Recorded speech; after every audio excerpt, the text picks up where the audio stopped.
and this is sort of emblematic of what has transpired over the past several months. I have never in my life seen a circumstance where we have seen this endless pursuit of violence against the free press. And all that it tells me more than anything else is that when you feel that you have to hurt people that are in the press, or dare I say, eliminate people in the free press, how do you defend your position? Well, actually, that is how they defend their position. They literally killed the messenger, literally, right? The one that made the most horrific one was Shireen Abu Akleh, who was a very, very popular, courageous Palestinian TV reporter who was shot in the neck by an Israeli sniper and killed. That was more than, I think, 2 years ago.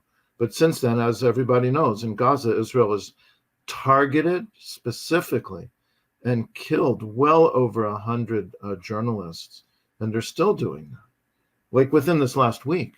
So this photo that you have on the screen right now, it's teenagers, right? Remember who these are kids. Well, they're taught this from a very young age. They absolutely are, right? So these may be like 14-year-olds, 15-year-olds. They're in Zionist, I shouldn't even say that. They're in like extreme ethno-nationalist youth organizations with like a veneer of religiosity that makes them very passionate. And they are murderous. Yeah. Rabbi, I want to add into this conversation, please, the idea of suppressing the truth, silencing people that say things that they don't want heard. So somebody in that category is Jen Perelman, right?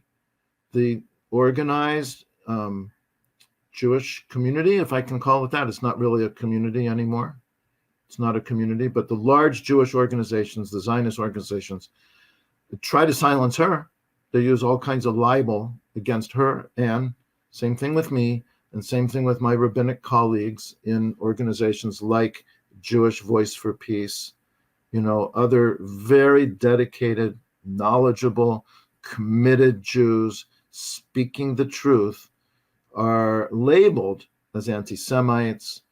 I had somebody yell at me today that I hate the Jewish people. I hate the Jews, right? That's so illogical, but they make really spurious arguments to just try to discredit what we say and silence us. But of course, it doesn't work, right? Well, that's always been my point of contention. When I look at this and I see that when I think about my congresswoman and I look at what she's done for many years, she only gets progressively worse every single session. Yeah.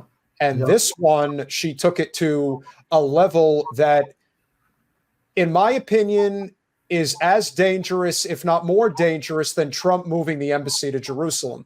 And that's her decision to basically be the front person to fight for this resolution on Capitol Hill that declares that Zionism and Judaism are one of the same. And by doing that, you're effectively saying that we can do whatever we want. And if you are saying something, disrespectful against the Zionist movement, well, then that's anti-Semitism. And we will use that against you. And the way that the Zionist movement has operated, I mean, certainly it's very dangerous to be in the Middle East right now. But in the States, they use economic power against the more vulnerable in order to silence them from ever saying anything. Oh, absolutely right. Sure. And you want to say the name of the congresswoman you're referring to so people don't have any illusions or don't have to wonder?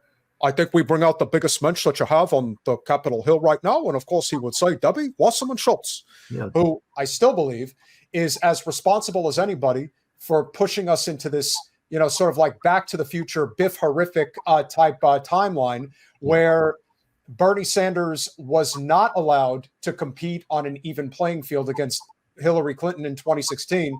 And as a result, we ended up where we ended up. I do believe Bernie Sanders on a fairly even playing field would have won the presidency in 2016.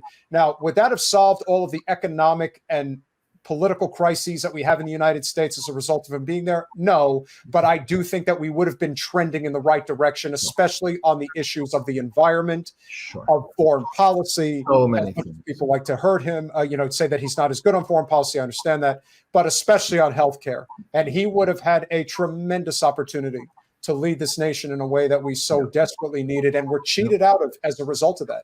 And so I would like to ask from your perspective, when you see somebody like Wasserman Schultz representing the Jewish community in the way that she does, can you talk about how that creates more anti-Semitic fervor against the Jewish people?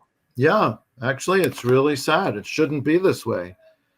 But I think the greatest cause of anti-Semitism in America and where I live in Canada at this time is Israel and Zionism, and it's their advocates that are so adamant that they insist that Israel represents the Jews, stands for the Jews. It's like interchangeable with the Jews, and that the Jewish people here where we live are basically like an extension of Israel. And if so that people in society see that, they see what Israel's doing, and they blame the Jews for it. And like you just said, they also see manipulations of our governments around other issues because of Zionist interests. And these organizations like AIPAC, some that kind of disguise themselves and use other names, they are eliciting negative reactions to Jews in general because they associate all of us with what they do. And again, that's why it's so important that we have organizations like Jewish Voice for Peace, which is a large anti-Zionist Jewish organization. Another one is called If Not Now, tends to be a bit younger people. They don't label themselves as anti-Zionist, but they're really trying to control the devotion of American government to Israel. They're trying to change the relationship and the position of the U.S. government regarding Israel. So that's called If Not Now. It's so important to have voices like that in the mix.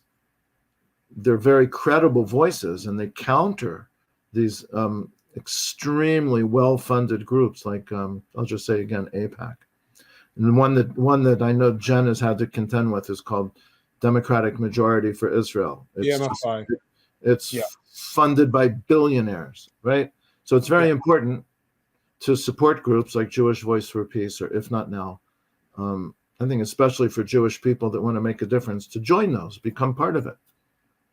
Well, there is this sort of, I have this theory, and of course, eventually you poke the bear enough times where eventually somebody's going to come out of the woodwork. I think, and I'm certainly a little biased here, but even you agree, Jen's first official campaign ad of what is called Zionist Atonement, where she basically talked about what it was like growing up in North Miami Beach and what that was like and how that eventually changed over time. And it didn't just happen overnight. This is this is sort of an unwinding of all these different things.